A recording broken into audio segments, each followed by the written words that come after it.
Good afternoon and welcome back to another edition of Money Talk with Melanie. I am your business diva, Melanie Collette, and I am coming to you live via SHR Media and High Plains Pundit Talk Radio here from Cape May County, New Jersey, where it is beautiful, but with what I understand on the news, we're getting snow or something, which is just insane. I want to welcome everybody who is in the Facey chat. I think Chuck is listening on the other line. Maybe needs to turn the sound down. I'm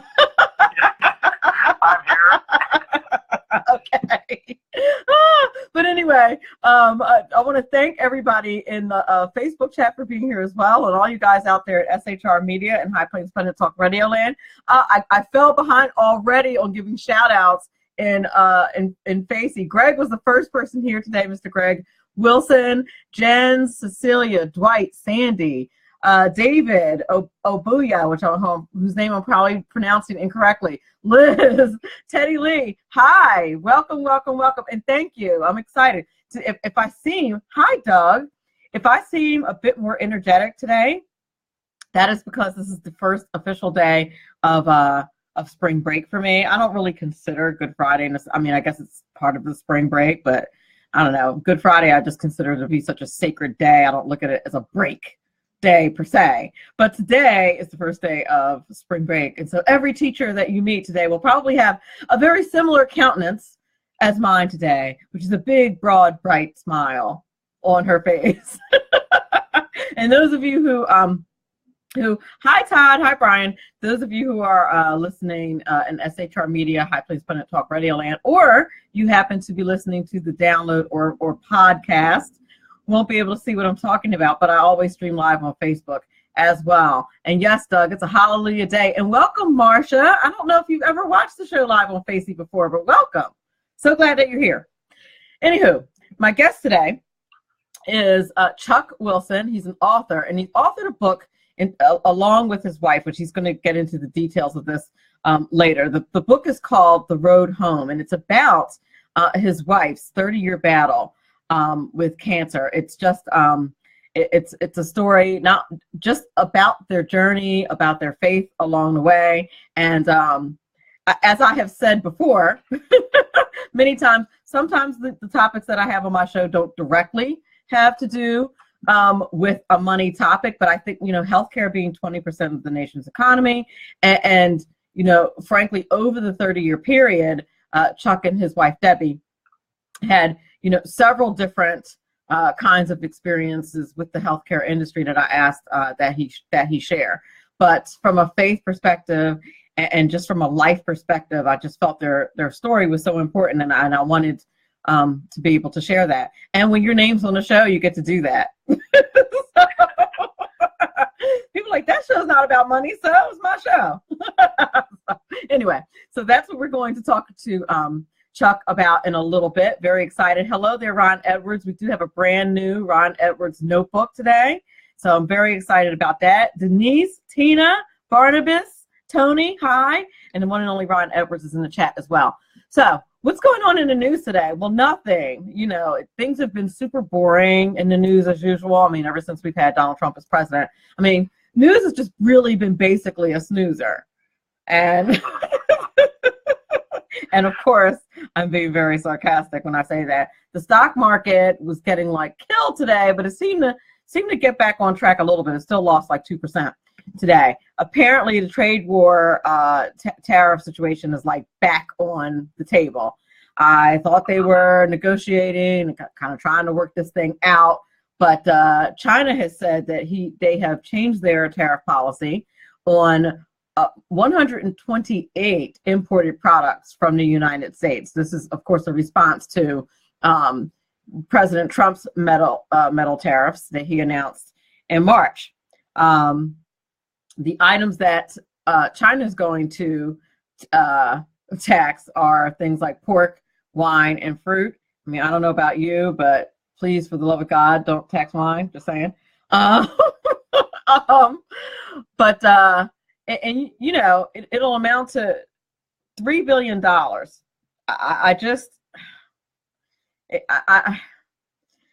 Anyway, I don't. people are freaking out over this tariff thing. I think ultimately these are bigwig negotiators trying to get the best deal for their country, and I don't think that this is where it's going to end. I'm not going to worry about this. China doesn't export the majority of its steel, and they said that the metal tariffs are going to produce like severe damage to their country's interest. I think in these kinds of situations that both countries are probably boosting. Just saying, boosting, slang word meaning exaggerating.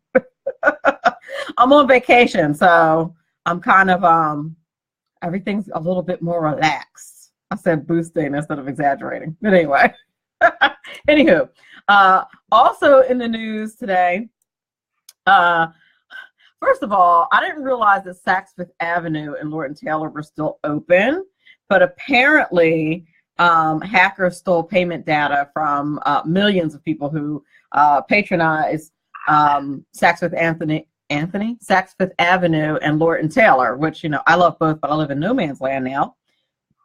And so I don't have access to a Lord & Taylor or a Saks Fifth Avenue. Since I moved from Philly. That's not a thing. I didn't even know they were still in business, but apparently they are. And hackers stole their data. Data is like the most valuable thing that any hacker can steal at this point. And this is according to a report in the New York Times. So it's not a good look. I mean, if you're going to hack anywhere, I would think that you would hack Lord & Taylor and Saks Fifth Avenue. Frankly, they're very high-end stores, and you probably do want to hack those people who are buying stuff there, because frankly, I don't. Even if I live near a Lord & Taylor's or a Saks Fifth Avenue, I just don't see myself shopping there with all the other available resources. But I mean, that's not a hit on Saks or Lord & Taylor. I'm just saying. Well, I want to welcome to the Facey Chat Philip Taylor and Russ Miles as well. Welcome, and Lynn Patrick. Hello. Thank you so much for being here. What else is going on in the news? Now, this doesn't surprise me either. Anyone who's been, actually, let me get to this first. Tesla, apparently information has been revealed about that accident on March 23rd, the driverless car. It says that according to the vehicle data, the driver had time to put his hands on the wheel and avoid that accident while the car was in autopilot. So I don't know what's up with that, but Tesla's having a lot of problems, including the fact that their Moody's rating was downgraded last week. So that's a problem. The last thing that I wanted to mention is that mall vacancies hit a 6-year high in the first quarter of the year. This is according to the Wall Street Journal. Now, anyone who's been to a mall recently probably knows that. I mean, I attribute it to my old age. I don't know, but I don't go to malls anymore. I can't stand. First of all, part of the reason why I don't go to the mall is too many kids there.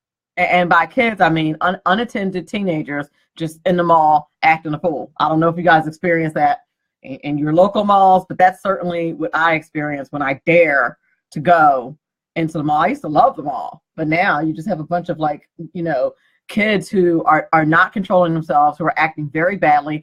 I think for me, it's basically like being at work.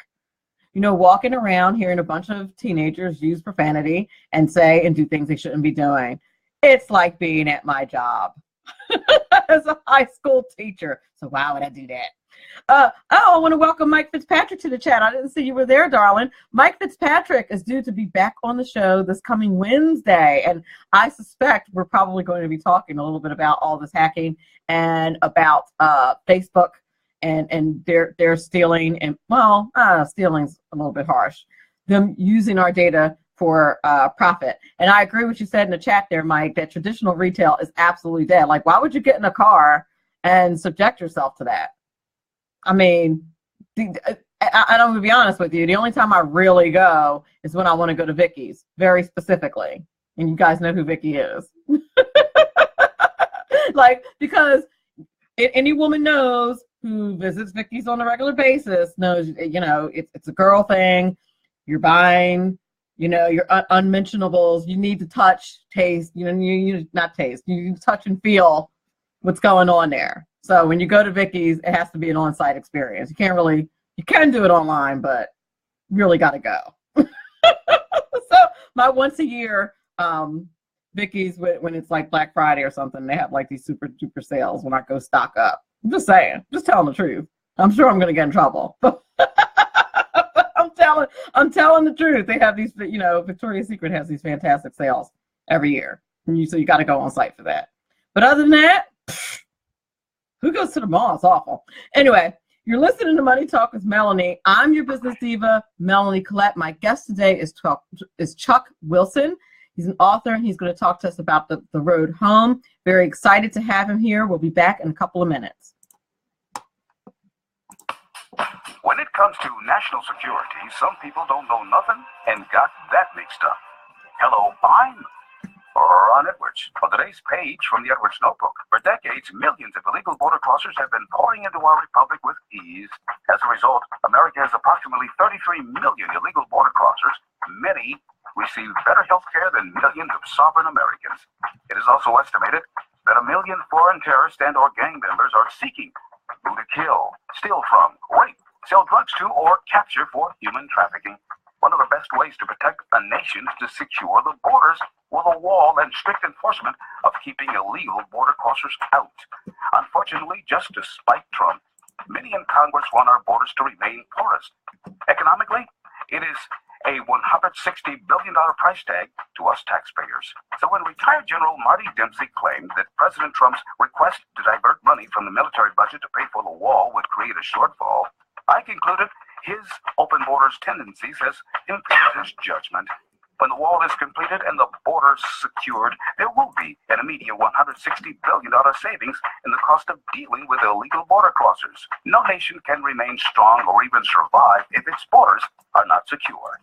Anyone elected to Congress who does not want to secure our borders should be denied their security. I'm Ron Edwards, sponsored by the Tri-County Liberty Coalition. Who likes paying taxes? Nobody. That's why Eva Rosenberg from TaxMama.com wants you to pay less of them. Read Small Business Taxes Made Easy and learn how legally hiring your spouse and children can slash your taxes. Learn how to set up a business plan that minimizes taxes, the benefits of setting up an exit plan, how to avoid getting audited, and how to legally increase your deductible expenses with better record-keeping techniques. Don't let the IRS squeeze you out of every penny. Visit TaxMama.com. Click on Ask a Tax Question to get free answers to your tax and business questions. That's TaxMama.com. My name is David Barnett, and I've been helping people buy and sell small and medium-sized businesses since 2008. So far this year, I've gone on 5 vacations.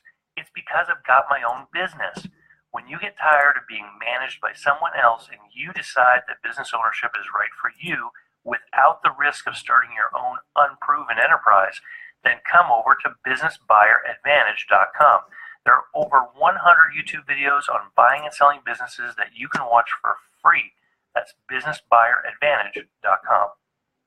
Welcome back. You're listening to Money Talk with Melanie. I'm your business diva, Melanie Collette, and my guest today is author Chuck Wilson. He's going to talk to us today about the road home. If you looked at the promo picture, you saw a picture of the book cover. This is probably showing up backward for most of you who are in Facebook, but this is what the cover of the book looks like. Check it out. You can get it on Amazon.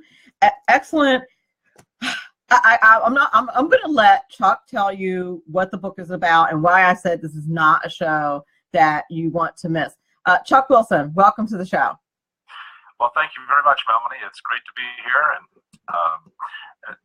really looking forward to sharing some about the book, the whole experience of writing it and having lived a very special story.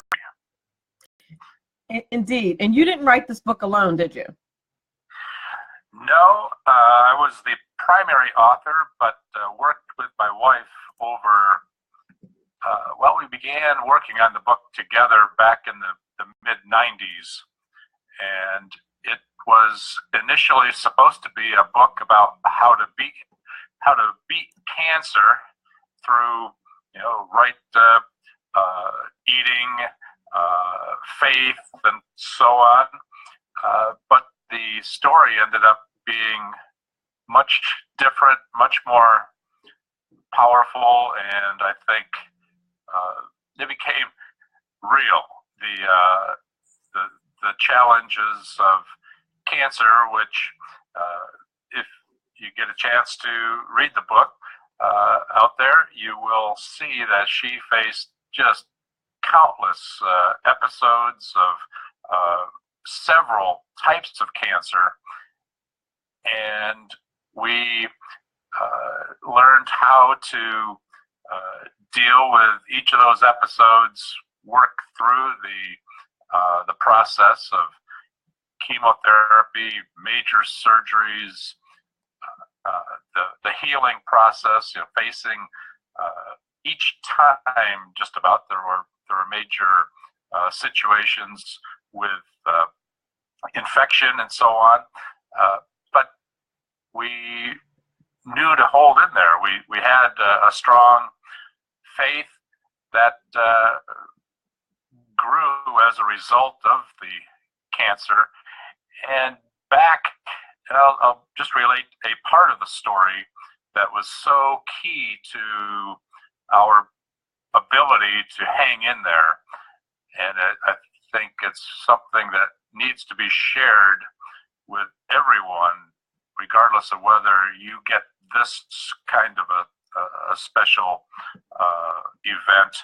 But back in the early 90s, we had moved, and I'm a retired naval officer, and at that time had been transferred from the West Coast to the Rock Island Arsenal in Rock Island, Illinois. I was taken over as commanding officer of a naval facility there, and believe it or not, there are naval facilities throughout the country, even where there is no ocean. I always say we kept the submarines out of the Mississippi there. But anyway, we lived on the Iowa side of the river, and we had gone to the University of Iowa Medical Center to have a scan of my wife's, basically the liver area, and turned out there were over a dozen tumors showing in her liver. The oncologist brought in an oncology surgeon, and that surgeon told us that this is exactly what he said. He would not touch her with a 10-foot pole. And the oncologist told us that there really was nothing to be done, and advised her to get her affairs in order. He felt that it could be as long as 6 months before the tumors became so large as to impact her health or her daily life. And so to do everything that she ever wanted to do in that 6-month period. And she had responded that, well, she really wanted to grow old with me, was her ambition. But as we were leaving, and of course it was just devastating news, the oncologist said, well, he would share the case with the tumor board that afternoon, and that there was a new transplant team that had just started there, and he would share it with them, but there was virtually no hope that the transplant team would take the case because she had stage 4 cancer, and this was adrenal cancer, a very rare cancer that we were primarily dealing with. But so that we were leaving and got home that day, and my wife was pleading with God for help, and she wanted to raise our sons. My oldest son was just starting 8th grade, and my son Greg, who happens to be listening right now, he was, I think, in 4th grade, and there was virtually no hope but she was pleading, wanted to see them through high school, and didn't want them to have a stepmother. I mean, all these sort of things that were going through her head. And she pleading with God and just opens the Bible, asking for a sign to from God, and puts her finger down and comes down on the verse that says, "And may you live to see your children's children." Now that appears in Psalm 128:6.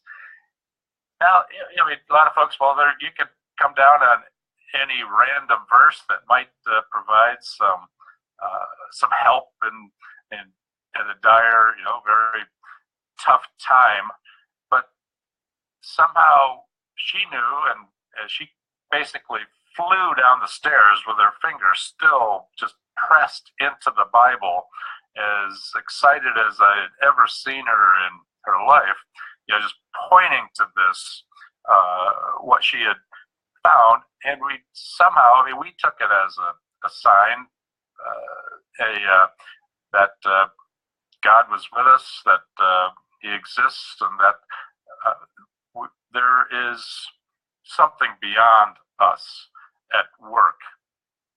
And it was hard for me to kind of absorb, but a minute or so later, we get the phone rings, and it is the nurse that worked for the transplant doctor,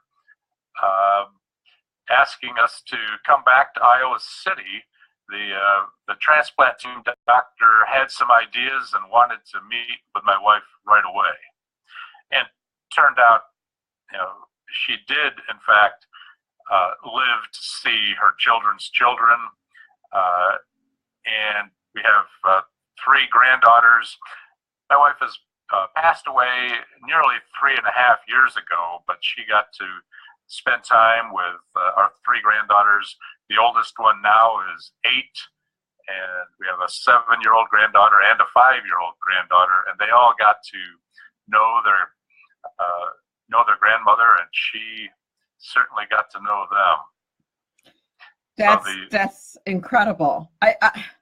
I want you to tell the audience how you mentioned this one time that the doctors told her to get her plans in order. I want you to tell the audience how many times the doctors told her, go home and get your business in order. I think it was 7 times. The 7th time was the one where we knew that it was over, that it was time to prepare for the end. And there's just something about it really came down to, we knew, and I think it was the 3rd time that she'd been told to get her affairs in order when she found that, came down on that verse in the Bible. But the power of that experience propelled us through each of the other times that she was told, conventional medicine was out of options and there was nothing more to be done. Well, we knew there was more at work, and so we kept working. We maintained our faith that somehow we would get through each of the episodes, and we did. The book provides, in the back of the book, the closing of the book, it provides just for the sake of the audience, provides a brief medical history of all that Debbie, I don't want to call her she, that Debbie went through during the course of her 30-year battle, and it is literally took my breath away. I was just like, I can't believe that one person endured what she endured. But what stood out in my mind is what you just said about. What stood out in my mind was how many times the doctors told her to go home, and I like the way you highlighted that in the book. It says this marks the 3rd time that the doctors told her to go home and get her affairs in order. And I want to emphasize that for the audience today, because so many of us put faith in in doctors, and not that we shouldn't, but when it comes to life and death situations, God has the last word. Period. That's right. It made us able to be of help to so many people over the years. There were times when Debbie would feel uncomfortable because so often people, when they get news of cancer, they might be taken very quickly by the disease. And here she was surviving event after event after event. And it didn't, where's the fairness in that? Well, there is no fairness, except that the real hope is beyond this world. So if there was anything that propelled me to share this story, it was the fact that we came to know of God's existence and the way that He worked in our life.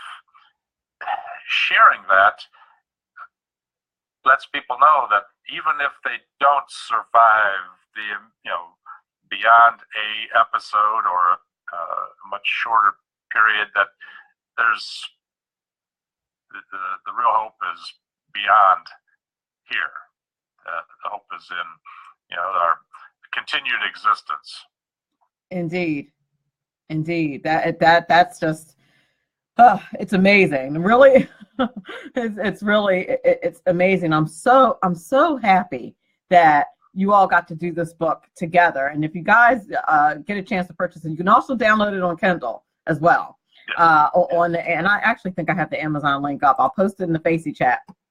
But you can download it on Kindle. But I love the fact that you all were able to do this book together, and you're really able to get some insights into what she was thinking during certain periods of time during her battle. I mean, your wife had a 30-year battle, and I reflect on my own experience. My dad had cancer, and he was gone in 6 months.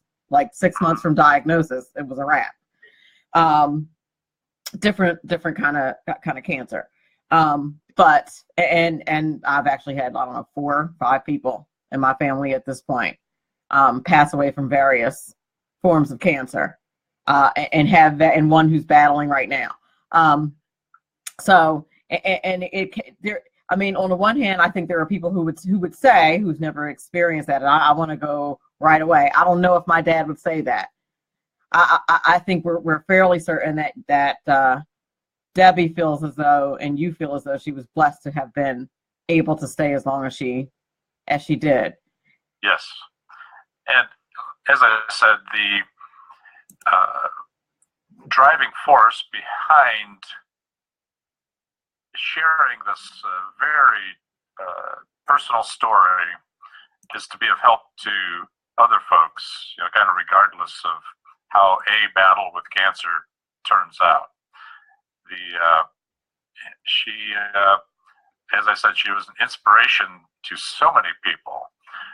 And over the years, we lost friends who had helped us at various times, like driving her to chemo or radiation treatments, or visiting in the hospital, or working to keep her spirits up as she was going through a battle. And then they would all of a sudden be diagnosed and gone, in a way too short of a period of time. And how are we to help others best, other than to share our experience? And another huge aspect that I try to share with people that have survived, might have been the support person for somebody that went through cancer, or even say, a heart attack or an accident that takes a loved one so fast that you don't get the opportunity to have conversations like Debbie and I did regarding her wish for me to be happy. And I mean, she laid it out. She, wanted me to be okay, maybe promised to be okay, which at the time I was kind of half lying and saying, yes, I will be okay. I didn't expect or want to think beyond her passing, but having made that promise, it helped me to move on. She wanted me to have, other relationships in the future, find the right person, and so on. But that doesn't always happen. So often people lose their loved ones so fast, or the event just didn't lend itself to those conversations. So they end up, those that survive, the support person can end up trapped in that, that death spiral, or you're just sort of circling the grave. You're feeling so self-conscious, so you just feel like you can't move on. It would be a disrespectful thing to your deceased spouse or loved one if you were to be okay, to be happy, to move on with life. Right. And so working with people through that grief loss process has been a big part of my life at this point. I'd love to ask you, one of the parts in the book that really struck me was the part where apparently you all do this yearly letter, and Yes. this annual letter around the holidays, and the Christmas had already passed, so she asked you to do like an opening year letter, and her demand from the Queen was that it better be positive, like in the face of all that was going on. You're to do this family letter, and you better be positive. It better not be a downer, basically. Yes. was what was said. But what struck me was, you lay out all the things that had gone on that year and why this was going to be a challenge. But then in the next part in the next few pages, you lay out all of the positive things that happened. And the first thing that struck me visually, because I'm a visual person, is that the list of things to be grateful for was much longer than the bad things. It truly always was.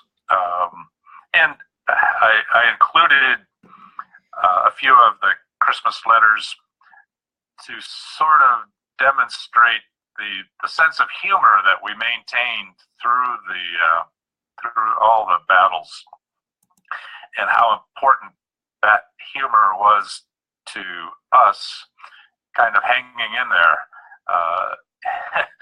And so I try to get folks to be open about what's going on in their lives. And you might have noticed this is a very personal, wide open sort of a sharing book, as opposed to being sort of sugarcoating things. I mean, it's there's a whole lot of humor in it, but I think it's a very healthy thing to maintain a sense of humor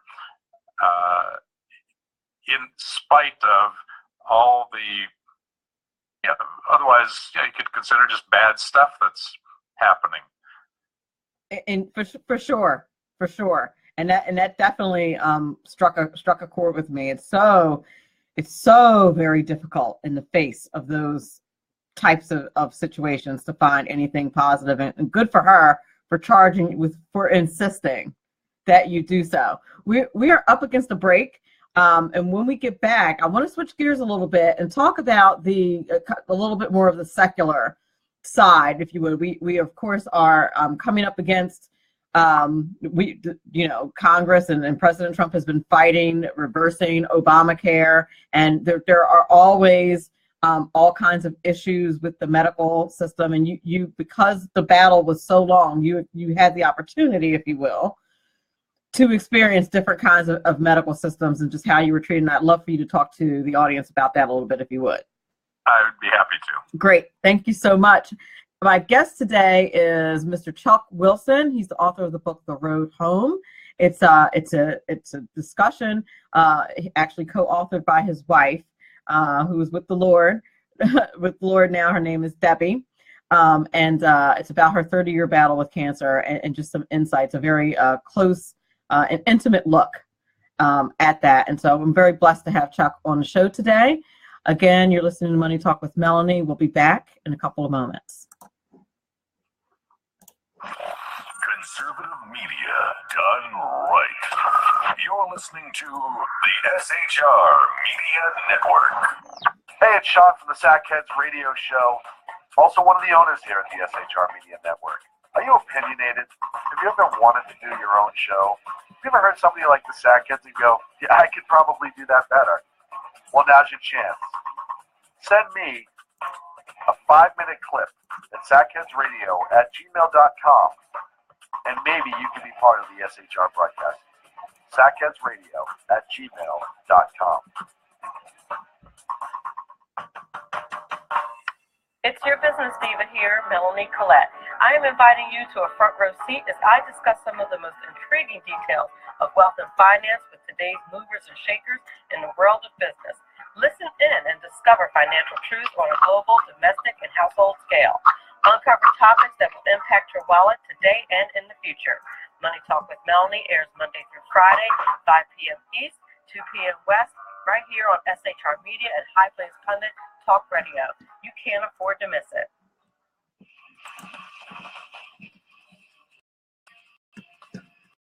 We're at the Jersey Diva Racer every Monday through Friday, 9 p.m. Eastern Standard Time. You can catch River Common Sense Show hosted by Jersey Joe right here on SHRmedia.com. Only Jersey can deliver hell like no one else. So consider this your fair warning. Hey guys, this is Sean from the Sackheads Radio Show. Check us out every Wednesday, 8 p.m. Pacific on the SHR Media Network. And this is Sackhead Clint, is the best looking one of the bunch. It's my duty to remind you to check us out on our YouTube channel. And don't forget to check us out on the SHR Media Facebook page. The best looking one? Really? You gonna go there? Well, Every Wednesday, 8 p.m. Pacific, right here on the listener's SHR voter's choice. I Media have the award Network. Human by race, Christian by faith, American by nationality, and conservative by choice. Reverend Ralph J. Chittum Sr. is the right guy on SHR Media from 8:05 to 9 p.m. Monday through Friday. And if on the rare occasion I am ever wrong, I will still always be right. The right guy on SHR Media. This is Sam on SHR Media. You can listen to my new show starting on Tuesdays in January. Get my perspective on national politics, a conservative's perspective on California politics, the latest in the war on terror, all of that and a lot more here on Tuesdays at SHR Media. And don't forget to follow me on Twitter at Sam_SHR Media. When dirty politicians, shadow governments, and deceptive Islam blind the world with fake stream media smoke, their only fear is one man with a cane. I'm Dave Milner. Join me through SHRmedia.com, HighPlainsTalkRadio.com, and the Western Free Radio Network at Spreaker, YouTube, and iTunes for a different perspective weekly on the unpleasant blind guy.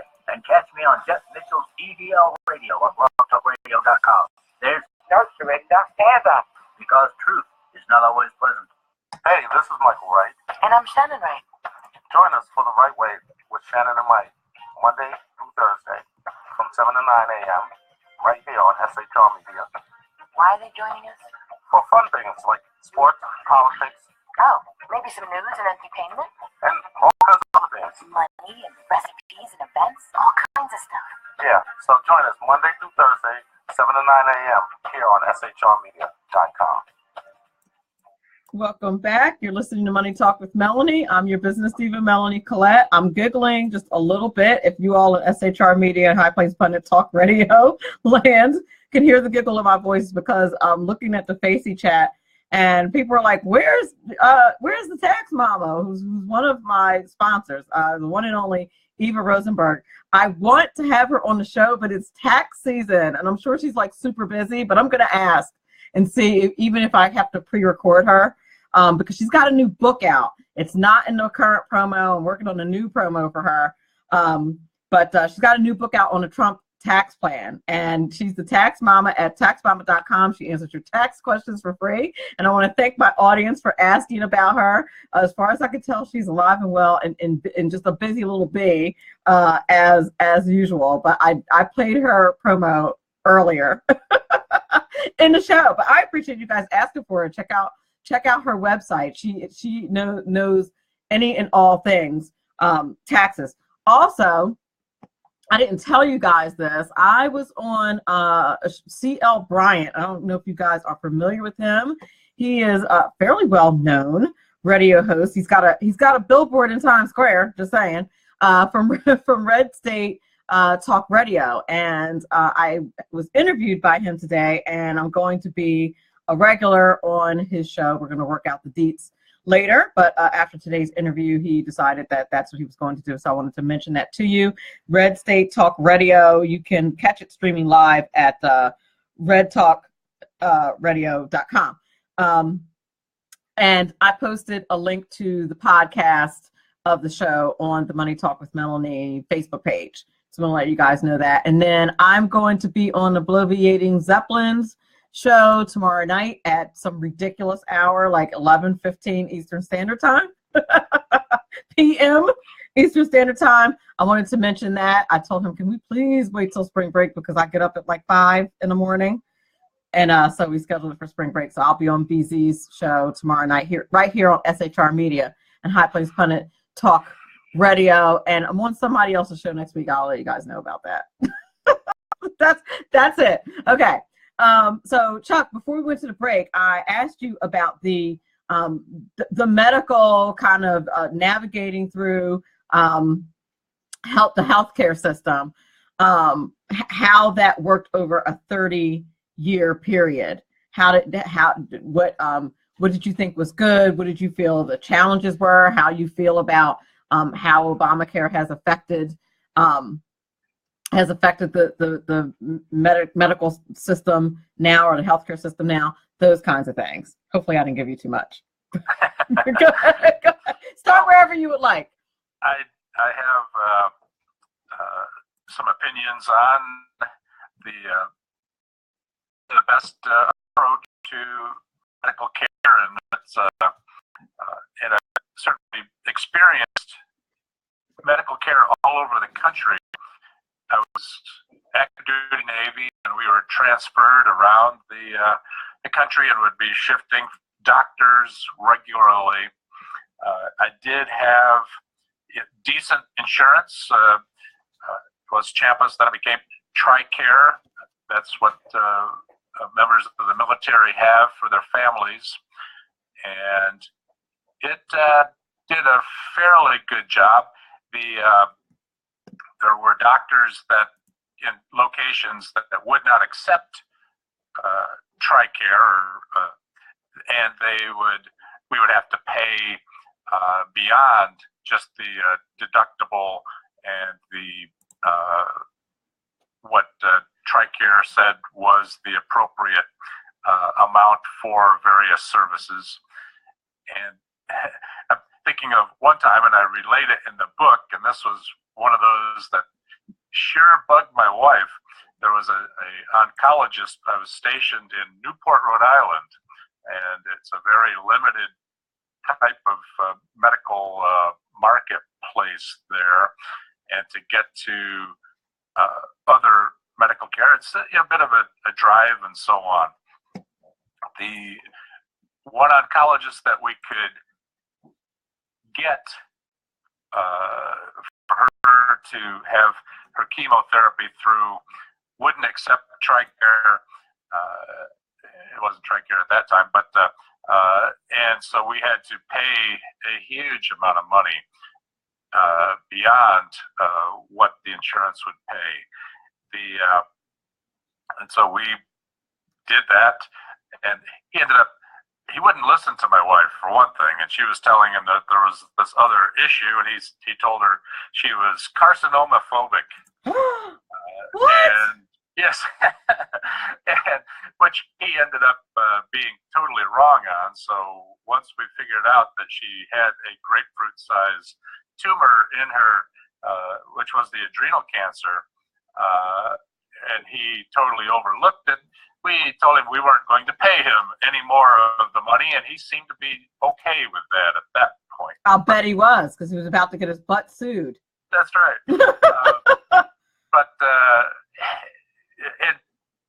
And beyond, the challenges of insurance, the most important part of medical care is that coming to the understanding that you are in charge of your medical team. Your doctor is not. Yeah, they give you the impression that you're not in charge, don't they? Because they're the ones with the medical degrees. They try to say that you're not.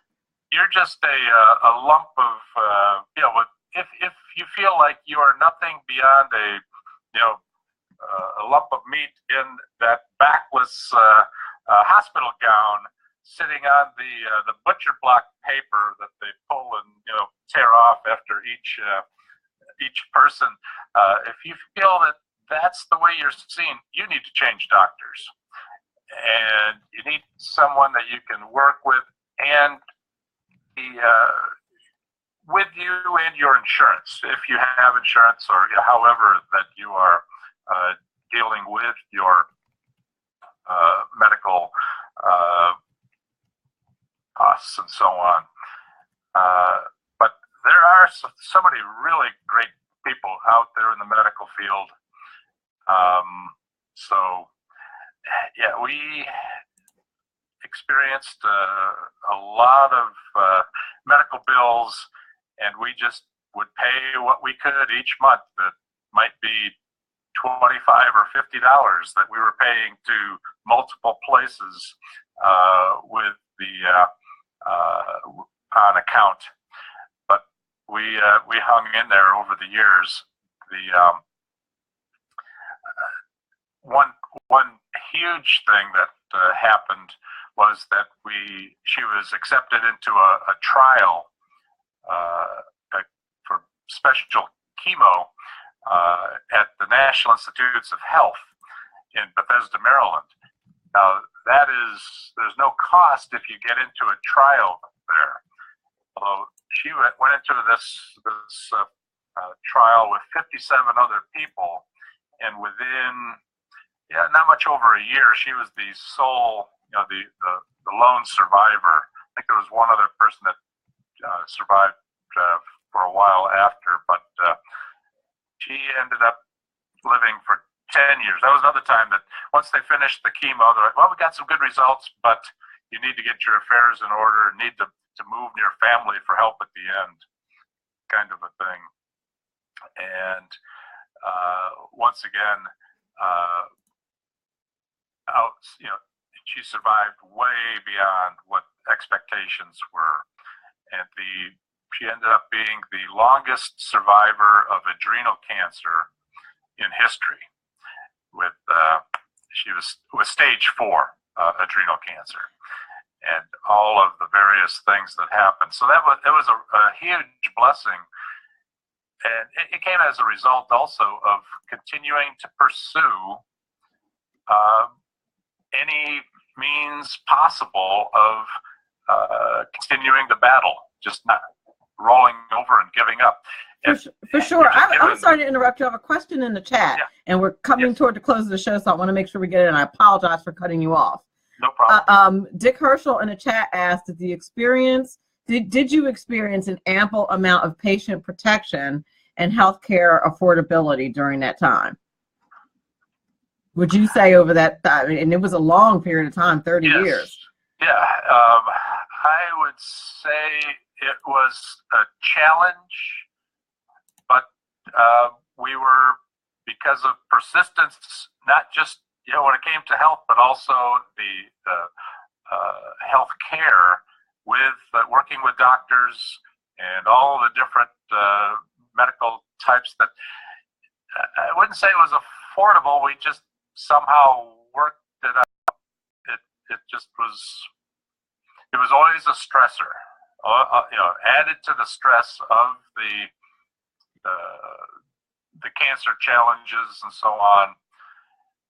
But I think we got to the point where it didn't stress us so bad. We kind of knew what to expect, so we just knew that what you had to keep plugging away at, spreading the money around to all the different medical facilities and doctors and so on. That's amazing. And so if someone was not similarly situated financially, it doesn't sound like you're necessarily, wealthy per se, but we're able to handle it. Someone who is not in that situation would probably have a much more difficult time or a lesser survival rate. What do you think? Do you think that contributed your ability to do that or not? Well, I think it wasn't. We certainly weren't confused with wealthy people ever, but the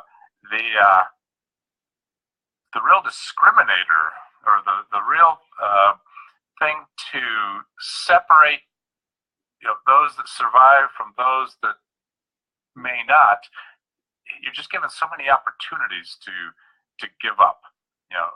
That diagnosis means it's over. Oh, that cost or that medical situation means it's over. You're just given all these opportunities to quit. And we just found that kind of no matter what, if you hung in there and didn't accept your demise, that so often you were able to continue. All right, that speaks volumes. I love that answer. Not the answer I was expecting. That's what happens many times when I'm interviewing my guests. I love that. I absolutely love that, and that really is the bottom line. I will tell you, it's been my own experience, and I think anybody who's been a Christian for any period of time can tell you that God can turn things around on a dime. And you just, and you can't see it, and that's the whole point. You're not gonna see it, but He can turn it around on a dime. So, absolutely. We're approaching the close of the show. I want you to tell the audience how they can get you on their show. I have a number of radio hosts that listen to my show, and also where they can get the book. Well, my book is readily available through my website, www.chuckwilsonwrites.com. It has links to my book. I can also be reached through that. On Facebook, I live in Chesapeake, Virginia, so if you look up Chuck Wilson, Chesapeake, Virginia, you can find me. And it's I'm readily available to appear on programs and love to talk about we just touched on a few of the subjects that are relevant to the book. And well, Money Talks, I also have an MBA, so I'm very much into economics and have lots of opinions on the way things are going with our current administration.